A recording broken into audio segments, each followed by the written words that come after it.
এখন পুরো সম্পূর্ণ আগে বন্দোবস্ত দেশ চলছে, আপনারা দেখছেন সবগুলা প্রতিষ্ঠান দেশের দলীয়করণ করা হচ্ছে এবং দেশের বিচার ব্যবস্থা থেকে শুরু করে সব জায়গায় আমরা যে সংস্কারের কথা বলেছি, ঐক্যমত্য কমিশনে গণভোটের মাধ্যমে যে সংস্কারের সম্ভাবনা তৈরি হয়েছিল, বিএনপি সরকার সব সম্ভাবনাকে নষ্ট করে দিচ্ছে। শুধুমাত্র আওয়ামী লীগের জায়গায় একটা বিএনপি সরকার প্রতিস্থাপিত হয়েছে এই নির্বাচনের মধ্যে দিয়ে। কিন্তু আমরা বারবার বলেছি আমরা কোনো দলের পরিবর্তন নয়, ব্যক্তির পরিবর্তন নয়, ক্ষমতা কাঠামোর পরিবর্তন চাই।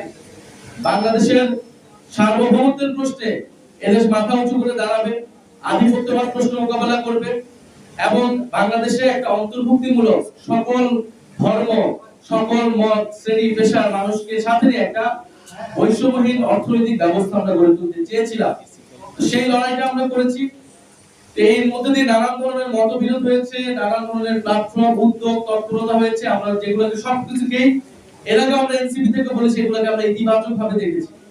যখন জুলাই গণঅভ্যুত্থান থেকে এনসিপি হলো, আর অনেকগুলো প্ল্যাটফর্ম হলো, আমরা বলেছি এগুলো ইতিবাচক। যে তরুণদের শক্তি যত বেশি রাজনীতিতে আসবে, যত বেশি সংগঠিত হবে, আমরা সেটা ইতিবাচক হিসেবেই দেখি।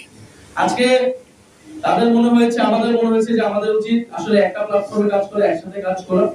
আমরা তাদেরকে সাধুবাদ জানাই, আমরা তাদেরকে সাদরে আজকে বরণ করে নিচ্ছি, গ্রহণ করে নিচ্ছি জাতীয় নাগরিক পার্টি এনসিপির ব্যানারে।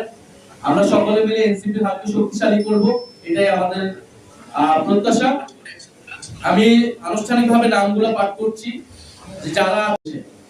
বাংলাদেশ এখন এই নির্বাচনের মধ্য দিয়ে যেভাবে গণভোটকে অস্বীকার করা হয়েছে, জনগণের জনরায়কে অস্বীকার করা হয়েছে এবং যেভাবে চাঁদাবাজি, দুর্নীতি, সন্ত্রাস সারা দেশে ছেয়ে যাচ্ছে, এখানে আমাদেরকে একটি বিকল্প শক্তি গড়ে তুলতে হবে এবং বৈষম্যহীন গণতান্ত্রিক অন্তর্ভুক্তিমূলক বাংলাদেশে যে লড়াই গণঅভ্যুত্থান থেকে শুরু হয়েছে, সেই লড়াইকে আমাদের সম্পন্ন করতে হবে।